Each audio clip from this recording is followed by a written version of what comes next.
It's Neil McHale from the Office of Student Life, back again with another episode of the Class of 2020. Each day in the month of June, we'll be featuring a different graduate from our virtual commencement class of 2020. With us today is Jess Pabon, our commencement speaker for this year's class. Jess, thanks so much for joining us. Hi, Neil. Thanks for having me.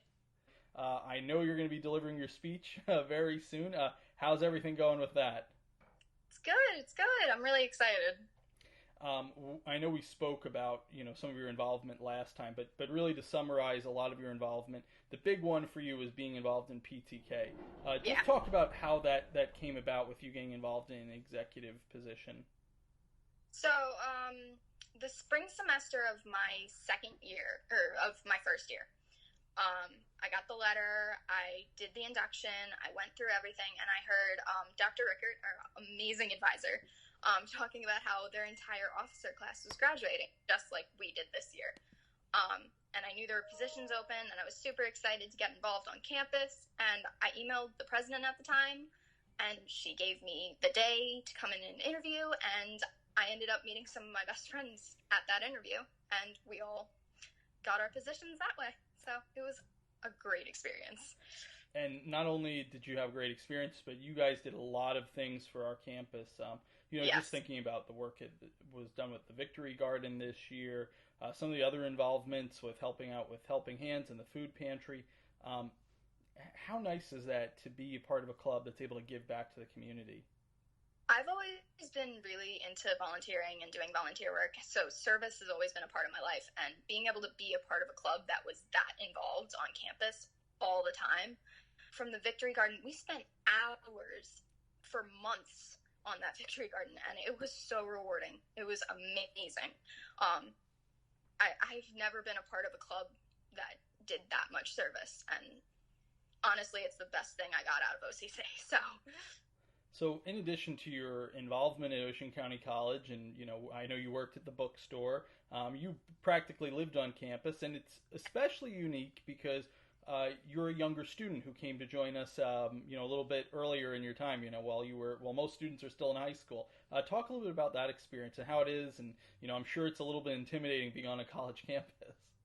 Yeah, it definitely is. I walked into my first college class, a sociology 181 or something, at 15, and it was the scariest thing I have ever done, but it was the best thing I ever did, because once I got into that classroom, no one knew I was 15, no one cared that I was 15, there were people who were 70 in the class.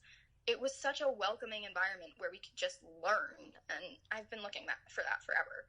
So being able to do that, and then racking up the classes and going through the summer and getting my job on campus that August and getting into clubs the next semester and all of that stuff just came together in a way that made me feel at home, even though I was way younger than anyone else there.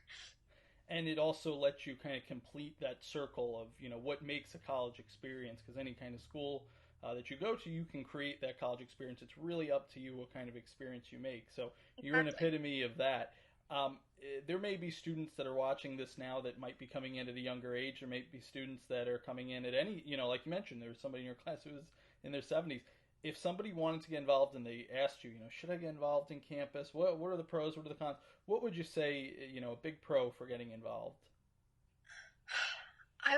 First off, I'd always say absolutely get involved, no matter how you do it, even if it's something small. But one of the best things that comes out of it is you end up learning so much about yourself, because it gives you an opportunity to learn, first off, obviously, because it's college. You're learning all the time.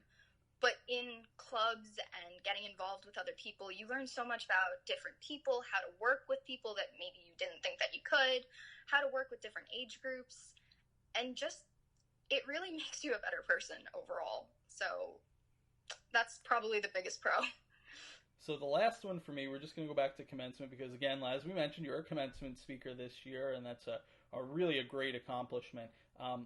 What is that going to be like to talk to a lot of people that, maybe were in some cases people you worked with directly, other cases there are people that you maybe never had a conversation with, but you've seen in passing, and you're speaking to them. They're identifying to you as their commencement speaker through what has been a very unique process. What's the mindset going into that? Honestly, the entirety of my speech was just focused on the fact that we, as an entire college community, are just resilient all the way through. Like, I mean, it's a community college, and that just has such a stigma around it in general.